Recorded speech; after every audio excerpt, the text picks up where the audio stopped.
What if I told you that you've already been fooled by fake people, and you didn't even notice? Nietzsche had a dark trick to expose them.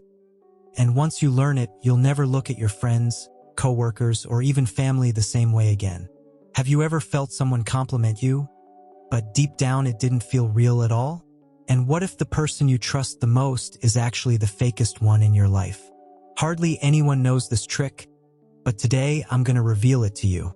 Nietzsche left hidden clues to spot fakes instantly. And once you see them, you'll never be able to unsee it. Everybody wears social masks, you, me, everyone. Sometimes it's just to be polite, sometimes to avoid conflict. But there's a fine line between wearing the mask as protection and using it as a weapon. Fake people don't just hide, they manipulate. And before you know it, they're draining your energy, planting insecurity, and leaving you with that bitter taste of being used. Think about everyday situations. The coworker who disappears when work gets tough but brags when things go well.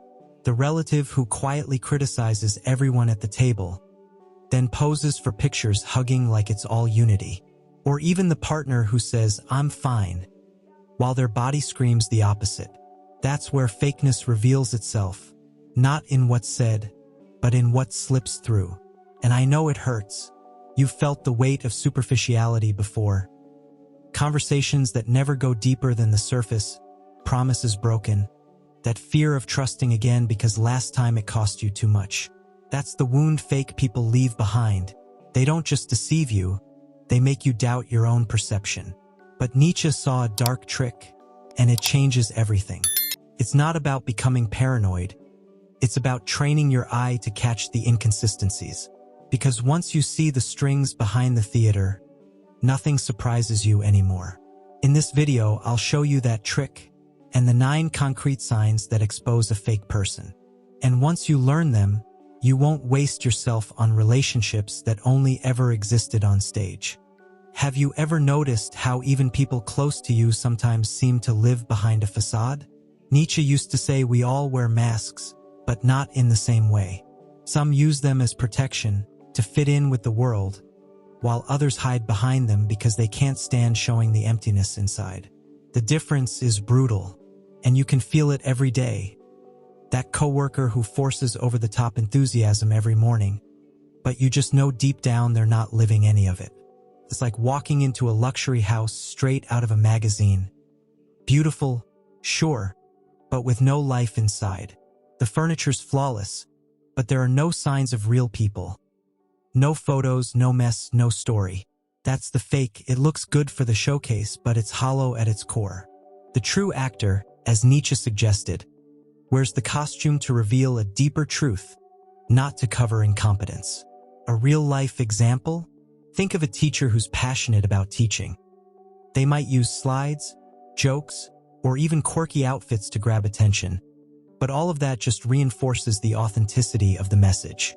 Now, dealing with people who wear masks to hide weakness comes at a high price. It's that friend who always has a quick answer but is never there when you actually need them. Or that business partner who promises the moon but doesn't deliver half. You've been disappointed by people like this, haven't you? Me too. And the cruelest part is that when the mask falls, the shock is so big you start doubting your own judgment. It feels like you were tricked not just by them, but by yourself. Nietzsche said the truth always leaks out, and that's where things get interesting. Sometimes it's not in what someone says, but in what they don't say. It's in the awkward silence when you ask a simple question, in the way they avoid eye contact when lying, or in the smile that shows up at the wrong time. Those tiny details are the cracks in the mask. Want to try an exercise? Next time you're in an important conversation, instead of focusing only on words, pay attention to breathing, pauses before answers, or gestures that don't match the speech. Here's one I lived. I once worked with someone who seemed flawless. Brilliant resume, confident voice, always dressed sharp. But in tense meetings, his hand would tremble ever so slightly when holding a pen. First, I brushed it off. Later, I realized it was the sign. There was no real solidity behind the posture. And when the first real crisis hit, he crumbled. That's when I understood. A mask can be well-crafted, but it never survives real pressure. And the funny thing is, once you learn to see through the theater, you realize you don't need to run from masks. The game's inevitable. The real question is, who wears the costume to reveal their essence, and who wears it to cover a void? That's the training Nietzsche invites you into, and it's not exactly comfortable. Because when you start seeing the signs in others, you also start seeing them in yourself. And that's where the journey gets even more challenging. Nietzsche's real trick isn't about catching obvious lies. Everybody lies on some level. I'm fine when you're not. It was great when it really wasn't. What he pointed out is that the key lies in the inconsistencies, that gap between words, gestures, and intentions.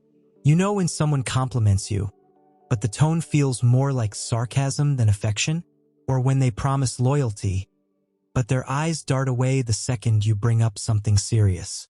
That's where the thread of the mask starts to show. We all wear masks. It's inevitable. You've worn one too, maybe to protect your privacy, to avoid laying everything bare at once. That's not necessarily fake. It's social survival. The real difference is massive, though. Wearing a mask to adapt is one thing, but wearing it to manipulate is another. The one who hides to protect still keeps authenticity. The manipulator is just acting out a role to control others. And once you spot that difference, the way you see people changes completely. I've lived through this in work negotiations. Someone would speak with enthusiasm about partnership, but their body betrayed them. Arms crossed, calculated eyes, a smile stretched too far. The words screamed collaboration, but the posture screamed competition. That clash made it crystal clear. There was no real partnership, just self-interest. And that moment of clarity was liberating. Because once you see the inconsistency, you stop being pulled in by the performance. Nietzsche highlighted exactly this. Freedom doesn't mean avoiding masks. It means learning to see the game behind them. It's like when you finally figure out how a magic trick works. You can still admire the show, but you're no longer fooled. Social life works the same way. Once you train your eye to notice inconsistencies, you stop reacting emotionally and start analyzing with a cool head. And that clarity saves you from traps that once felt unavoidable. Think of a puppet. If you don't see the strings, you think the doll's dancing on its own, almost enchanted. But once you notice the strings, you know every move is controlled, calculated. Masks work the same way. If you only look at the smile, you buy into the act. But once you spot the hidden gesture, you see the strings of manipulation. And once you see the strings, nothing surprises you anymore. It's like gaining a social superpower that completely reshapes your relationships. And the craziest part is, the more you learn to spot inconsistencies in others, the more you start facing your own. Because deep down, nobody's totally free from the game. The challenge is using the mask as a tool for survival without losing yourself in the farce of manipulation. And it's exactly at this delicate point that Nietzsche opens the door to something deeper, the way you can turn that sharp eye into real self-mastery. The first sign is the attention seeker, and I'm not just talking about cheap compliments. It's that relative who, at a family lunch, cuts off your story just to make themselves the hero of the table. You say you managed to pay off a debt, and they jump in with, "That's nothing. I just bought a new car." The praise they give is never really about you. It's about how they can shine through you. Deep down, they're not celebrating your win. They're stealing the spotlight to feed their own hunger for recognition. The second sign is the insecure show-off. They don't just brag about their talents. They twist their entire life story. Ever noticed how some people create this overblown narrative of sacrifice or triumph just to squeeze respect out of others? That coworker who gave up everything to start a business, but conveniently forgets to mention the financial support behind them. Or that friend who brags about their love life like they're irresistible, but in reality can't keep a healthy relationship. That constant exaggeration, it's nothing but makeup for insecurity. The third sign is the body word contradiction, and here's the uncomfortable part. It often happens with the people you love most. Think about when a partner says, "I'm fine," but their crossed arms and cold tones scream the opposite. Or when a kid insists, "I'm not mad," but their eyes avoid yours and their breathing's heavy. These inconsistencies sting because they show that even inside your closest circle, you're not free from masks. And when you notice it, it feels like you're living with a stranger in your own home. The fourth sign is the lie disguised as exaggeration, and this one's poison for relationships. Ever been around someone who always needs to one-up you? You say you had a tough day. They shoot back, "Mine was way worse." You share an achievement, and they fire off, "Oh, that's easy. I've done bigger things." It's a subtle power game where the goal isn't to connect but to belittle. The irony? The more they puff themselves up, the more they reveal the emptiness they're trying to hide. The fifth sign is the social opportunist, maybe the cruelest of all. You've lived this one. You're at a party, chatting with a friend, and suddenly someone more important walks in. Within seconds, you vanish from their radar. That sting isn't just about the betrayal, it's about being forced to see exactly where you rank in their priorities. It's like you're the backup bench player, useful until the final whistle, disposable the second someone better shows up. And here's the most provocative part. These signs aren't reserved for strangers or distant coworkers. They often come from the very people who share your table, your bed, or even your blood. That's scary, I know, but it's also freeing. Because once you open your eyes to these patterns, you realize the issue isn't just spotting fake people. It's deciding whether you're still willing to put up with them. And believe me, there are even subtler signs, hidden in gestures of affection. And those are the ones we're about to face next. The sixth sign is the bad listener. You know that type who's just waiting for their turn to talk? You share something important, open your heart, and minutes later you realize none of it stuck. They don't remember what you said, not because they forgot, but because they never cared enough to pay attention. It's like talking to a polished wall. The sound hits, but nothing echoes back. And the irony is, while you were trying to connect, they were already planning their next speech about themselves. The seventh sign is the gossip disguised as the victim. They trash talk people who aren't around, always with this fake tone of concern. But the second you turn your back, you know you're next. The nastiest part? They always frame themselves as the misunderstood one, the betrayed one, the unappreciated one. Nobody understands me. I've been wronged. I do everything and no one notices. It's pure manipulation, where gossip and self-pity walk hand in hand. Ever dealt with someone like that? You end up feeling like you're always indebted to their pain. The eighth sign is the emotionally distant one. And this one cuts deeper because more often than not, it's someone inside your own home. They're physically there, but emotionally unreachable. You try to start a conversation, open up some space for vulnerability, and all you get are cold, automatic answers. It's like trying to hug a mannequin. The form's there, but the life isn't. And this kind of coldness can hurt more than outright fakery, because it leaves you confused, unsure if the relationship's real or just an act. The ninth sign is the strategic opportunist. This is the master of the social chessboard. They won't dump you suddenly like the social opportunist from before, but they'll shape the relationship based on utility. An example? That coworker who only calls when they need access to someone in your network. Or that relative who only shows up when inheritance, favors, or opportunities are on the table. For them, people aren't bonds, they're tools. And by the time you realize it, you've already been turned into someone else's chess piece. These 4 signs, added to the first 5, draw a disturbing portrait of how fakeness shows up in both little and big ways. The hardest part is admitting we've all crossed paths, and maybe still do, with people like this. Worse, sometimes we slip into these patterns ourselves without even noticing. But here's the bottom line. Once you spot these 9 signs, it's almost impossible to let yourself be fooled as easily again. And now let me provoke you. Do you know someone who fits these 9 signs? Have you ever seen the mask fall right in front of you? Share it in the comments. Your story might help someone else see what they've been too afraid to notice. Because when we put these stories out there, the puppet strings become clearer. And the next step is learning how not to dance to their rhythm. After spotting so many signs of fakeness, the inevitable question is, how do you stay sane in a world where so many people wear masks? The answer isn't locking yourself away. It's learning how to surround yourself with real people. It's like stepping out of a smoke-filled room and finally breathing fresh air. You instantly notice who's truly worth keeping close.